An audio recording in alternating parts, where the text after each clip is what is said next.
उसके बाद सिदरतुल मुंतहा पहुंचे। सिदरतुल मुंतहा क्या है? एक बेरी का दरख्त, एक ऐसा दरख्त जिसकी लंबाई चौड़ाई को तुम तस्वुर में भी नहीं ला सकते, तस्वुर में भी नहीं ला सकते। ये पूरी दुनिया उसके एक पत्ते के बराबर भी नहीं, पूरी दुनिया उस दरख्त के पत्ते के बराबर नहीं। सिदरतुल मुंतहा वो एक झाड़ी है जिसके इर्द गिर्द अल्लाह के तमाम फरिश्ते हैं। सिदरतुल मुंतहा ये जिब्राईल अमीन अलैहिस्सलातु तस्लीम का आखिरी मकाम है। वहां पहुंचने के बाद अब जितने फरिश्ते अल्लाह ताला के हैं सब हुजूम दर हुजूम आने लगे।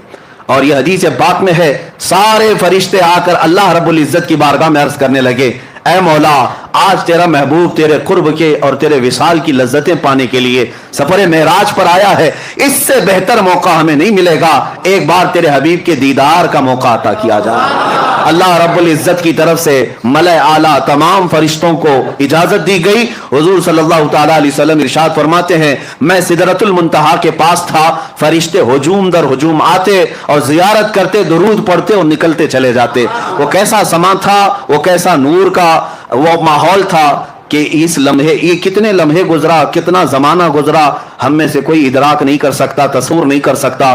सिदरतुल मुंतहा के सफर के बाद ये दूसरा मरहला खत्म हुआ, ये सेकंड स्टेप, 3 स्टेप में मैं बता रहा हूं। तीसरा मरहला सिदरतुल मुंतहा के बाद बुराक को भी छोड़ दिया गया, जिब्राईल अमीन भी वहां रुक गए और हुजूर सल्लल्लाहु अलैहि वसल्लम ने उनसे कहा कि चलो जिब्राईल आगे। तो जिब्राईल कहने लगे, लौ दनौ तो अनमुलतन, अगर मैं एक राई के दाने के बराबर भी आगे बढ़ जाऊं तो अल्लाह की तजल्ली से मेरे पर जल जाएंगे।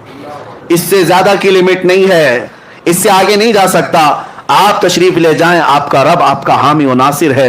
नबी पाक सल्लल्लाहु अलैहि वसल्लम उसके आगे का जो सफर फरमाते हैं। फिर भी अभी एक सवारी लाई गई जिसको रफरफ कहा गया। रफरफ ये बुराक से भी कई हजार दर्जे तेज रफ्तार, बुराक से कई हजार दर्जे तेज रफ्तार। उसमें जब नबी पाक सल्लल्लाहु ताला अलैहि वसल्लम सवार हुए तो जहां तक जिब्राईल की नजरें जाती थी वहां तक रफरफ गया। फिर हुजूर सल्लल्लाहु ताला अलैहि वसल्लम को रफरफ से भी उतरने का हुक्म हुआ। रफरफ से जब आप सल्लल्लाहु अलैहि वसल्लम उतर आए तो उस सवारी को भी छोड़ दिया गया।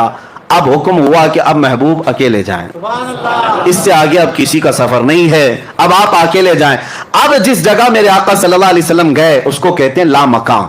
उसको क्या कहते हैं? ला मकान। ला मकान का मतलब होता है मकान है ही नहीं, जगह है ही नहीं। क्या बोलोगे उसको?